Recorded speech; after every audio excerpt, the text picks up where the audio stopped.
I'd like to talk for a few minutes about the Gospels, why the Gospels are important and why they're unique in terms of biblical literature. The first thing that comes to mind is that it is the Gospels in recording the life of Jesus that verify that Christianity is true. We make certain claims about Jesus, about what he can do for us, solve a problem, principally sin, and the verification of his ability to do that is based on the life that he lived. He taught certain things, he did certain things. He taught about salvation, and he did things pertaining to salvation, and he also did miraculous works that verified that his claims were true. I've often said, though I believe in inerrancy, it is not necessary to believe in inerrancy in order to be a Christian or to demonstrate the truthfulness of Christianity, but rather it is necessary to demonstrate the truthfulness of Christianity for the Gospels to be historically reliable. If Jesus really did the things that were recorded in those accounts of his life, well, then we can trust that the claims that he made about himself were true. So that's the first reason. The Gospels verify the claims of Christ. They give us the claims and they verify them by the miraculous works that we see. Secondly, the Gospels explain why Jesus is the only way of salvation. He isn't just a guy who gave nice teaching about the world. It isn't the teaching of Jesus that is most important. It is the acts of Jesus pertaining to who he said he was. He claimed to be God visiting this earth, initiating a rescue plan that was necessary for the salvation of humankind.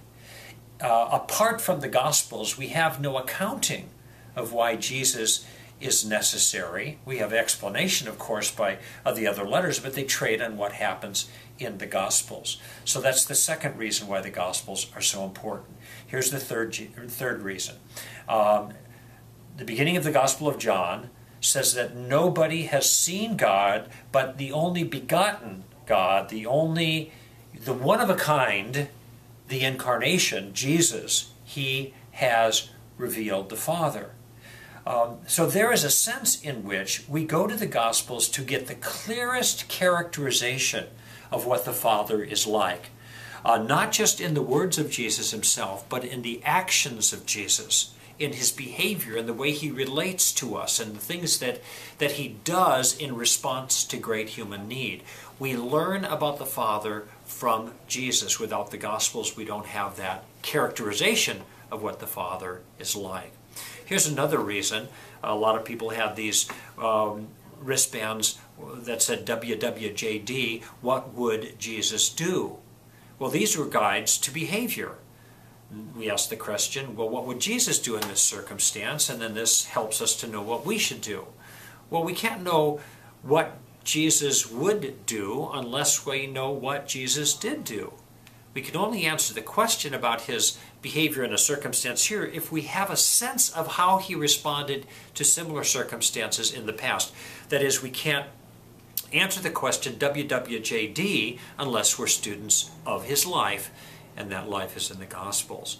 And there also is a sense that not only is a guide to behavior, but we are transformed, it says in 2 Corinthians chapter 3, I believe, as we behold Jesus, the glory of Jesus, we are being transformed from glory to glory. And finally, the fifth reason the Gospels are important is because of a simple appeal that Jesus made there, and that appeal is, "Come unto me, all who are weary and heavy laden, and I will give you rest." How do we come to a Jesus about whom we know nothing? We can only come to a person we trust. We can only come to a person whose life we are familiar with. We can only give ourselves to someone that we feel that we can count on. And so there is a sense that as we read the Gospels, as we are consumed in a sense by the story of Jesus' life, not only do we have verification of Christianity, not only do we have understanding of why Jesus is the solution to the problem and the sole solution to the problem. Not only do we have a picture of the Father and his heart, not only do we have a guideline for our own lives and a transforming power of our lives as we look at Jesus, but we also have a refuge in a person, Jesus of Nazareth.